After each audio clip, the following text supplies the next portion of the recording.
Welcome to the Cosmix Innerspace Podcast. I'm Cami K, Innerspace Surfer and Cosmic Creatrix at CamiK.com. Are you ready to launch a business, expand your cosmic consciousness, amp your intuition, or simply celebrate the everyday messiness of being human? Then the Cosmix Innerspace Podcast is for you. Inside each episode, we'll demystify the mystical and provide practical magic for everyday alchemy. We honor an intuitive and spirited lifestyle that elevates and explores life's multidimensional mysteries. Eavesdrop in on conversations with artists and authors, kick-ass creatives, entrepreneurs, and everyday innerspace surfers just like you who are diving deep and glowing up in a whole new world. Stay tuned for innerspace best practices and sustainable business tools to help you navigate the new now. Let these stories inspire you to cultivate your curiosity, elevate your mindset, and explore your own Cosmix Innerspace. Let's dive into the show. Synchronicity happens when you align with the flow of the universe rather than insisting the universe flow your way. Welcome to episode 3 of the Cosmix Innerspace Podcast, where we're continuing our ongoing series, Demystify the Mystical, with more Intuition 101. This time, focusing on signs, symbols, and synchronicities. In episode 1, I shared some of my first memories of using my intuitive gift of clairvoyance and introduced you to 5 of the Clairs. Today, I'm going to share more about another form of intuitive guidance that shows up as signs, symbols, or synchronicities, often overlapping and bundled together. Ever had a series of signs or symbols keep showing up in your reality? You know. You keep seeing a dragonfly appear when you think of your grandmother who's on the other side. Or maybe you see a bumper sticker that says, "All who wander are not lost," when you're feeling out of sorts and unsure which path or direction to take in your life. Perhaps you've been thinking a lot about your next career move, and out of the blue, an old friend calls you with a new job opportunity at a company you'd never even thought of. But it turns out to be just the right fit for you. It happens. It happened to me. I'll share more later. There is symbolic meaning and hidden messages baked into our everyday lives. And as we become more aware, in tune, and open to receiving messages from the universe and guidance from our higher selves, guides, angels, and ancestors, we can learn to use this data, or downloads, as information to help us navigate our journey with more elegance and ease. Spirit truly speaks to us through these signs, symbols, and synchronicities. Artists, writers, poets, musicians, and mystics all know this and often speak of these seemingly mystical connections or patterns. In episode 1, I mentioned author Amy Tan's experience with this very phenomenon. Yet for many reasons, we aren't taught how to tune into this universal symbolic language, nor were we given a secret decoder ring at birth with which to interpret them. Well, today's your lucky day because I'm here to demystify the mystical and break down these concepts so that you can tap into the power of this universal communication style and begin to utilize this divine guidance along with your own intuition to harness more success, peace, and joy. Confucius says, "Signs and symbols rule the world, not words nor laws." While I could talk about each of these 3 separately, the truth is they often overlap and intersect one another. So let's just dive in. It didn't take but a quick Google search for signs from the universe to find this list of 15 ways the universe sends messages via the good people over at A Conscious Rethink. I'll put the link in the show notes. So here's the list. 1, recurring experiences. 2, dreams. 3, animals. 4, patterns of numbers. 5, synchronicity. 6, losing, finding, or breaking objects. 7, recurring words and phrases. 8, pain and illness. 9, songs, music, lyrics. 10, the weather. 11, unexpected meetings.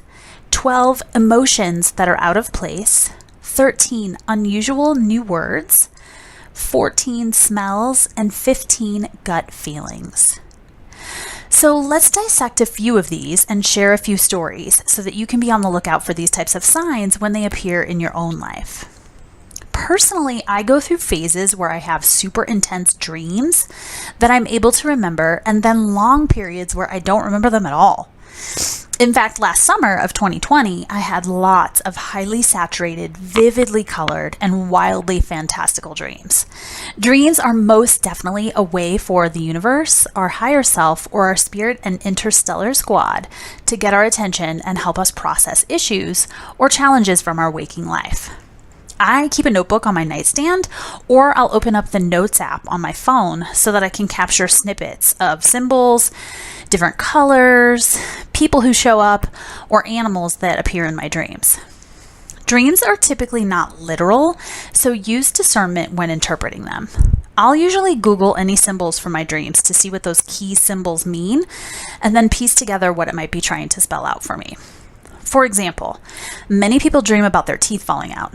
Dreaming about teeth can represent everything from a major life change to lack of self-esteem, for fear of getting older, or money issues. In fact, I've actually read lots of interpretations that talk about money issues. It can also symbolize rebirth to regretting something that you've said. So it really depends on what's going on in your life and how these might be trying to get your attention. I remember this summer I was focusing on self-care and I booked myself a massage. Well, during the massage I fell asleep, and as I was transitioning back through the theta state, I had a vision or a dream that the Washington Monument exploded. In my dream, the top half flew up and off like a rocket, and then it was like fireworks and confetti came spraying out of the middle. Now, we all know what recently happened on January 6th, so I have to believe this was a message foretelling the extreme unrest within the collective about our federal government.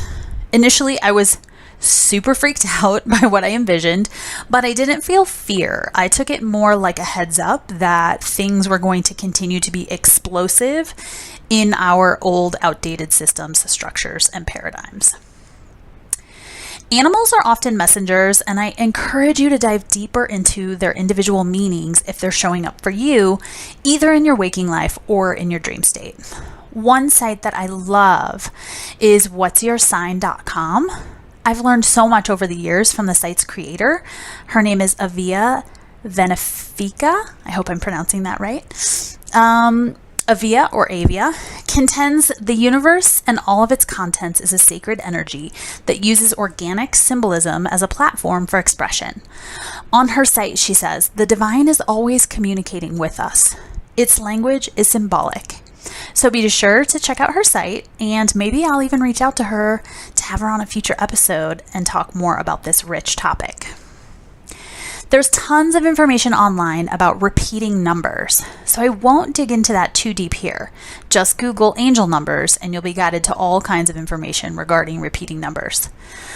I definitely see repeating numbers all the time, and different ones depending on what's going on in my life. A few months ago, I was all in my head contemplating what to price a particular program that I was creating. I had a number in mind, but I wasn't sure if the price point might be too high. When I happened to be on the phone later that day talking through the program with a potential client, I mentioned the higher of the two price points. She got super excited and said, "Wait a second, how did you know 2222 was my number? I'm so in."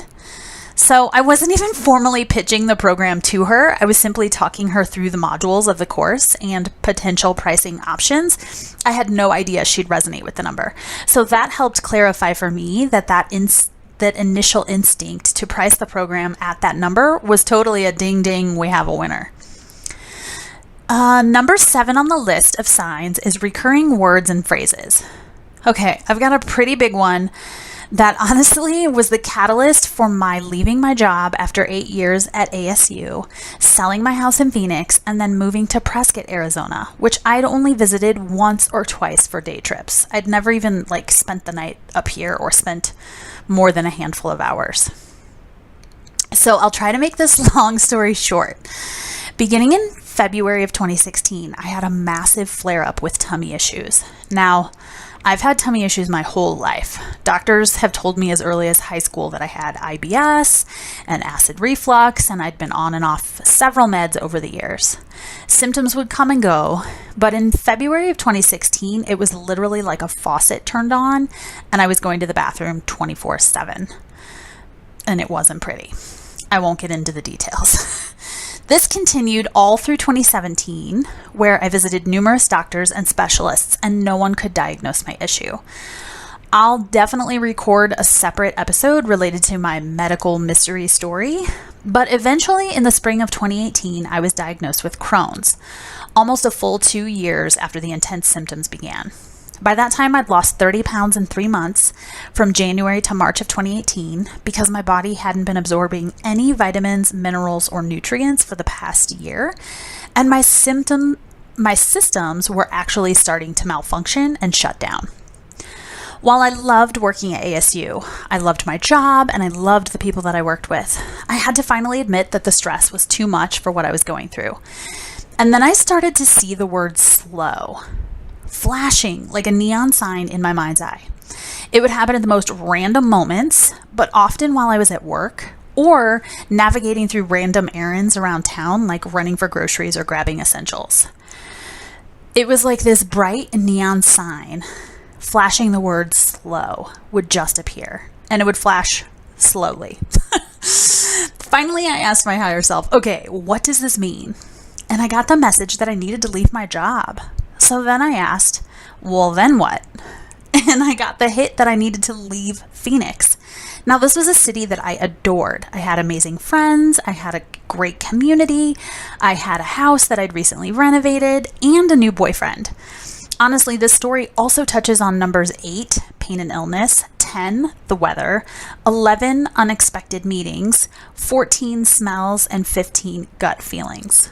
Literally, my gut was inflamed. Eventually, and also leading to synchronicity. So after I began to see the word slow and ask my higher self those questions, I began to tug on the strings of curiosity. I stayed open to possibilities and not attached to outcomes, and simply became super curious. What happened next was an incredible journey and evidence of the quote that I opened this episode with. Synchronicity happens when you align with the flow of the universe rather than insisting the universe flow your way. In May of 2018, I asked where should I look into going? I knew I wanted to stay in Arizona as I had family in Phoenix, and it was important to me to be close to them. So I started running through the other cities in my mind. I quickly eliminated Flagstaff and Sedona. Both are beautiful and wonderful places in their own ways, but energetically not aligned for me. I also knew I wanted to see trees outside every window and have lots of opportunities to spend more time in nature. Remember, I was seeing the word slow and getting more information every day on what that meant for my healing. Then I had a flitter of a thought about a smaller northern Arizona town called Prescott. I'd only been to Prescott once or twice, like I said, for quick day trips, and I hadn't even spent the night here.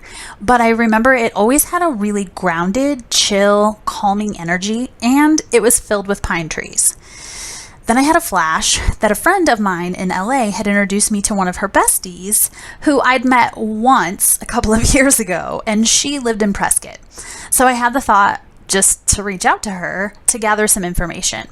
I knew she was in her 40s like me, and I was curious about living in a town that was known for a lot of retirees and small town politics. I thought I'll just reach out to her on Facebook. I think she travels down to Phoenix occasionally for business, so we'll just see if we can connect. And I shit you not, she responded back immediately that she would love to connect and that she'd be in Phoenix tomorrow. The next day after I reached out to her. And it literally snowballed from there. It was like something just clicked and the doors of opportunity flew open. Literally within 2 months, I'd prepped my home, put it on the market, manifested a new job, and I only went on 2 interviews. One interview that was a total bomb and I knew it wasn't the job for me. And the second interview was the interview at the community college that I now currently work for. I found an apartment and moved up to Phoenix. The beauty of meeting my friend, Jamie, was that she then offered me her guest room to crash in while I was traveling back and forth for said interviews and for moving. She also introduced me to a real estate agent who I ended up buying my home from, and she became instant family for me in a new place. So the part of that story about the timing of my friend Jamie coming down to Phoenix the next day after I'd reached out to her was the perfect example of synchronicity. Carl Jung said, "Synchronicity is an ever-present event for those who see it." Analytical Swiss psychologist Carl Jung was the first to introduce the word synchronicity to describe seemingly coincidental yet meaningful events in the external world that do not have an obvious cause. Jung defined synchronicity as a causal connection, togetherness principle, meaningful coincidence, a causal parallelism, or meaningful coincidence of two or more events where something other than the probability of chance is involved. Jung believed that many occurrences labeled as coincidences are not actually due to chance. Instead, he believed that these occurrences are directly related to the observer's mind and serve to provide powerful insight, direction, and guidance. Synchronicity can be recognized in the following signs, many of which I mentioned above: dreams, symbols, numbers, random events, conversations, overhearing someone talking about something very specific related to something happening in your life, or spontaneous encounters. Synchronicity can also aid in awakening you to your full potential and serve as a guide for getting in touch with your inner self, or, in Jung's words, assist you on your path of individuation. Do you see how the signs, symbols, and synchronicities can help you find meaning when things may feel confusing, anxious, or unclear? I relate to life, magic, and mysticism, much like this quote from author Daniel Pinbeck. Pinbeck says, "I tend to think in a way that integrates and synthesizes many different aspects of the world, which I find woven together, much like a piece of music has its various aspects, melody, tempo, counterpoint, that make up the whole." Yeah, baby. Integrate, synthesize, woven. That sounds so lovely. Although I can most definitely also see writer-author Jeff Brown from @JeffBrownSoulShaping's point in this quote from his book, Hearticulation. Jeff says, "You are the sign you've been waiting for. It's not in the stars, nor is it in the heart of everything synchronistic. It's not stamped on the forehead of your beloved, nor is it lingering on the tip of the guru's tongue. It's not in the numerology or the astrology or floating on the wings of your angel guides. It's already here. It's you. That you exist at all, with all the odds that were stacked against your incarnation, is evidence of your significance. So are all the gifts, callings, and offerings that course through your veins. You are a signpost of miracle and wonder. It serves the shaming powers that be if you look for your signs outside of yourself, but you won't find them there. You will find them in your own bones, right at the heart of your lived experience. After you clear the blinding clutter, you will realize that it was you all along. You are the sign that leads you home." I guess I like to think that all of those signs, symbols, and synchronicities are me. They're pieces of me scattered around like a breadcrumb trail, leading me home, right back to the very heart of me. How about you? Are you one to read the signs? Are you fascinated with the symbols, images, song lyrics, and billboards that seem laid out especially for you? I'd love to hear your stories and how these signs have helped lead you closer to your own inner North Star and finding your own way to your insights, answers, and intuitive knowing. So please email me at Cammie@CammieK.com.